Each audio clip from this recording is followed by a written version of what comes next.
Now at 5, the decision before Missouri voters concerning law enforcement funding. Plus, the event bringing historic aircraft to the 4 states. And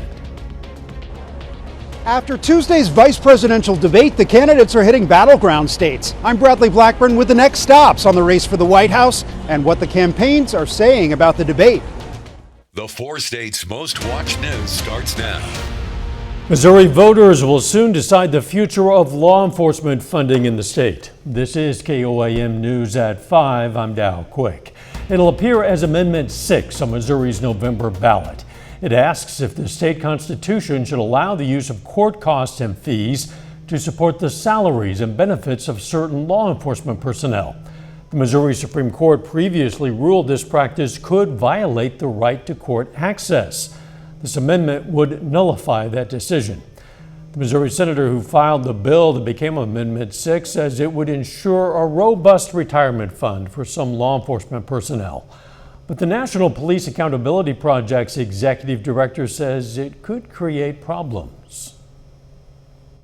It is problematic for court fees to be a source of revenue for law enforcement officers because, that does create, this kind of incentive that we've seen to police for profit, to prosecute for profit. If there is this kind of connection between how many cases you have and, what your revenue is going to be for a particular year. We're going to have more details on Missouri Amendment 6 tonight on KOAM News at 6. The running mates of Kamala Harris and Donald Trump are hitting background states after last night's first and only vice presidential debate of the campaign. Bradley Blackburn reports. The next vice president of the United States. Ohio Republican Senator J.D. Vance is targeting the battleground state of Michigan with 2 stops. First, talking manufacturing in Auburn Hills. Donald Trump and I believe that one of the biggest mistakes our leaders made is that they decided over 40 years that we didn't need to make our own stuff anymore. Minnesota Democratic Governor Tim Walz headed to another battleground state, Pennsylvania, for a rally with Senator John Fetterman in York. The campaign says his Pennsylvania bus tour is the start of a cross-country travel and fundraising blitz. Vice President Kamala Harris headed to Georgia for a briefing about recovery efforts after Hurricane Helene and to survey the damage. I've been reading and hearing about the work you've been doing over the last few days, and I think it really does represent some of the best of what we each know can be done, especially when we coordinate around local, state, and federal resources. Both campaigns praised the performance of their candidates at last night's vice presidential debate here at the CBS Broadcast Center in New York. The Trump campaign called Vance dominant, while the Harris campaign said Walz was strong. The campaign is already releasing an ad highlighting one of the key moments from the debate. Did he lose the 2020 election? Tim, I'm focused on the future. That is a damning non-answer. It is disqualifying to not acknowledge that the 2020 election was won by Joe Biden. It's as simple as that. Former President Donald Trump is trying to spin the debate into campaign dollars, spending his day fundraising in Texas. Bradley Blackburn, CBS News, New York. The Harris campaign says Walz will also be taking part in more national and local media interviews this week. President Biden is visiting North and South Carolina today to inspect the terrible damage from Hurricane Helene. Officials now say more than 160 people have been found dead in 6 states, from Florida to Virginia. National Guard troops are helping many of the survivors, but damaged roads, heavy debris, and unreliable phone service has made it particularly hard to reach some of the mountain communities. Let's check in with Chief Meteorologist Doug Heddy now for a first look at the weather. Well, it's turned out to be a nice Wednesday for us today. A little bit warmer than what we saw on Tuesday, but overall a nice day. 83 in Joplin, 82 is where we stand in Pittsburgh, 81 in Lamar, Cassville, 81, 86 in Grove. We have Neodesha sitting at 85 degrees. Now the winds have been fairly light today, a south wind at about 5 to 10, but what this starts is a warming trend for us, and the winds will increase again as we get into Thursday. South winds 10 to 20 with gusts upwards of about 25 miles per hour. Clear skies, nothing going on. Kansas, Oklahoma, Arkansas, Missouri, clear skies across the region. That's what we're going to see through the evening. 70s, 60s will bottom out. Not as chilly tonight, near 60 for an overnight low, but it gets hotter. We're going to look at that here in a bit. See you soon. The commemorative Air Force Rise and Above Traveling Air exhibit makes a special stop in Coffeyville starting tomorrow. The event will showcase the legacy of the Tuskegee Airmen and Women Air Force Service pilots and highlight their contributions to aviation. The tourism guide says he'd love for everyone to come to the event, learn and enjoy. The exhibit itself will actually have a semi-truck that we just watched pull in. It will have different artifacts and it'll have a movie playing, and then we'll actually have an airplane that will fly in. And so it'll be a really big event here at the Coffeyville Municipal Airport. We're excited for it, and we're just so excited to show people Coffeyville. That event runs tomorrow through Sunday. Still ahead, protecting our kids. Booster seats can save lives, but most parents are taking their children out of them too soon. I'm Danya Backus with the results of a new study. But first, how breast cancer disproportionately impacts different groups of women. That's next in Health Watch. Topping today's Health Watch, as many as 7% of hospital patients are receiving a harmful diagnostic error. According to a study published in BMJ Quality and Safety, 85% are likely preventable with improved surveillance methods. Errors were most likely to occur when a patient was just transferred to intensive care or within 90 days of hospital admission. The number of Americans dying due to a fall is increasing and is creating a greater economic burden as people live longer. A study published in the journal Trauma, Surgery and Acute Care Open found fatal falls cost the U.S. more than $1.4 billion in medical costs every year. And for context, firearm deaths account for $246 million. Researchers note there's also a growing number of lost years of life and productivity due to falls. A new report from the American Cancer Society shows a significant drop in breast cancer death rates over the past 30 years, but not all women are benefiting from the advances in early detection and treatment. Stephanie Stahl has more. It's been 7 years since Kathleen Bailey was diagnosed with breast cancer. The then 52-year-old was getting regular mammograms and had a lump that for years her doctor said was nothing to worry about. A new doctor suggested a biopsy. And there's no breast cancer in my family, so I was actually shocked. Like, what the heck? I exercise regularly, I eat right, and I got breast cancer. Kathleen is among a group of women breast cancer is affecting disproportionately. An American Cancer Society report finds breast cancer incidence is rising by 1% annually, with the steepest increase for Asian American, Pacific Islander women of all ages. Really quite significant difference. So this is something that is causing us concern. The report also shows that rates in AAPI women under 50 have been increasing and are now higher than Black, Hispanic, American Indian, and Alaska Native women. The kinds of studies that you conduct in order to identify cancer risk are called cohort studies, following healthy individuals over their lifetime and truly tracking everything: their health history, their eating habits, their exercise habits, their family history. Our cohort is studying 306,000 women of all populations across the United States. I was part of a focus group here in Hawaii for specifically Hawaiian and Filipino women. Kathleen's cancer had not spread when it was finally detected. She had surgery and radiation. I'm in remission. I finished the hormone therapy, the 5 years of hormone therapy, and have been doing my regular mammograms. She also tries to reduce her stress and encourages other women to get routine checkups. Stephanie Stahl, CBS News. The report also shows that Black women are still more likely to die from breast cancer, and white women still have some of the overall highest rates of breast cancer. And giving college students 1 minute to check their phone led to higher test scores. Researchers with Southern Illinois University offered brief phone or technology breaks, 15 minutes into class. Students averaged higher test scores and even used their phones less than those who were only given breaks to ask questions. And that is a look at today's health news. A little bit later, our pet vet on call. Hi, I'm Dr. Eva Dudek from Parsons Pet Hospital. Coming up, we're going to talk about how often to feed your goldfish. Plus, our temperature is heating up even more over the next few days. We'll check that out coming up. Well, it turned out to be a nice Wednesday for us today after a chilly start into the 40s during the morning hours. Great afternoon, plenty of sunshine, great shot, Indigo Sky Casino and Resort just outside of Seneca, Missouri, continuing this stretch of nice weather. A little warm for this time of the year, and it's going to get hot once again. 79 in Stockton, 80 in Monette, it's 86 in Jay. Parsons sitting at 84 degrees, so about 5 to 6 degrees warmer than what we had yesterday afternoon. 83 in Joplin, south winds at about 10. Those winds will start to pick up just a bit. Through the evening, 70s, 60s will bottom out near 60 for an overnight low later on tonight.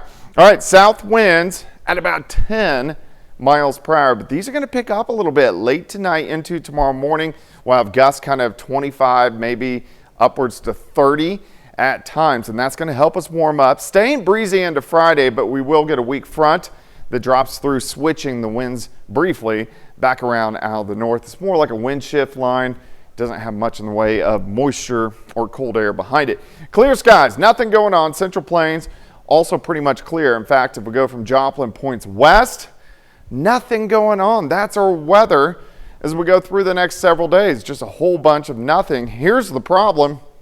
See how the white lines very close together. Northern U.S., southern parts Canada. That's where our jet stream is located. All the storm systems, they like to hang out where the jet stream is. Now we get a couple little dips across the Great Lakes. So this is on Friday. We'll drag that weak front through.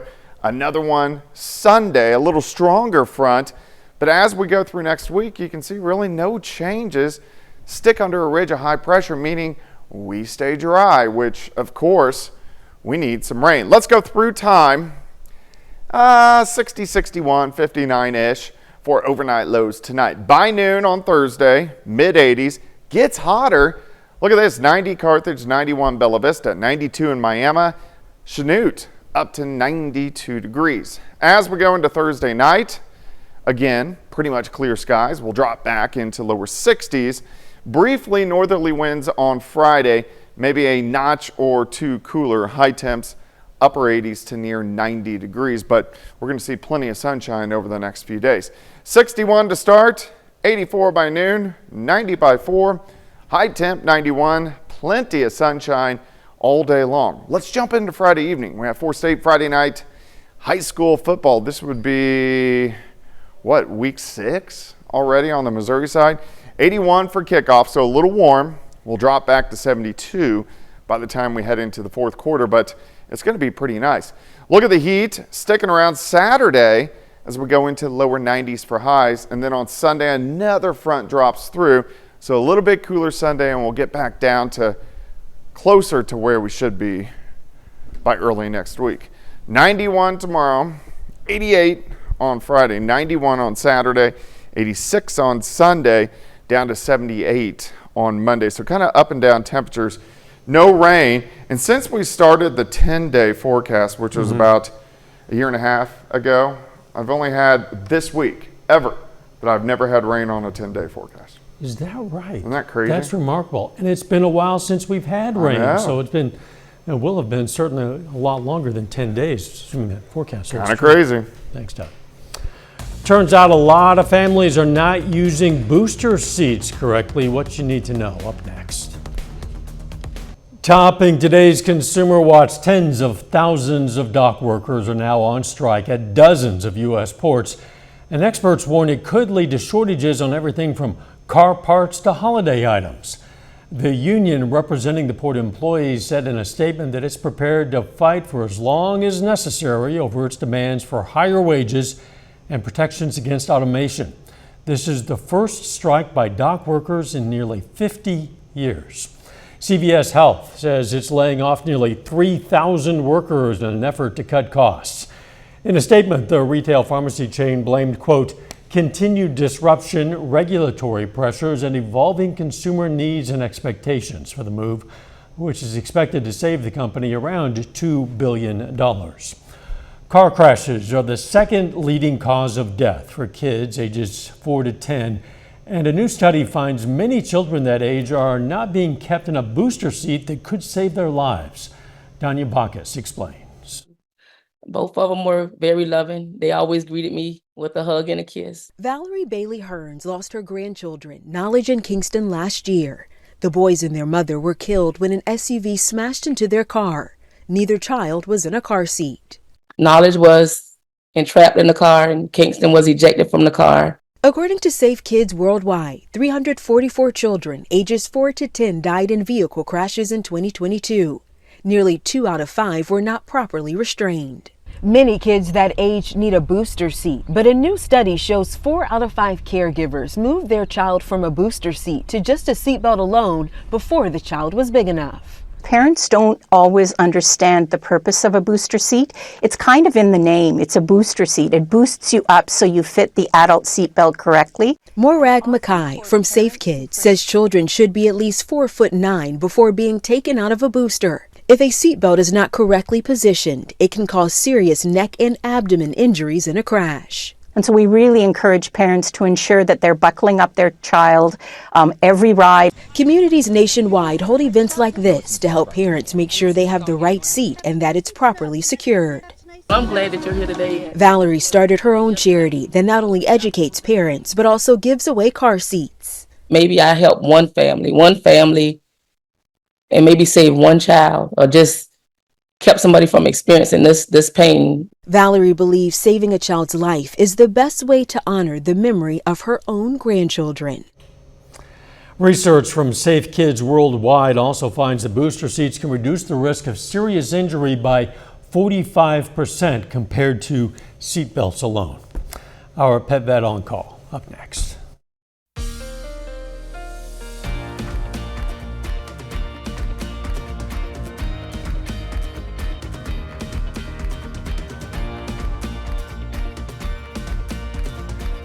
Up next on the CBS Evening News, meet the 12-year-old who designed a new sticker that voters in one battleground state will receive after casting their ballots.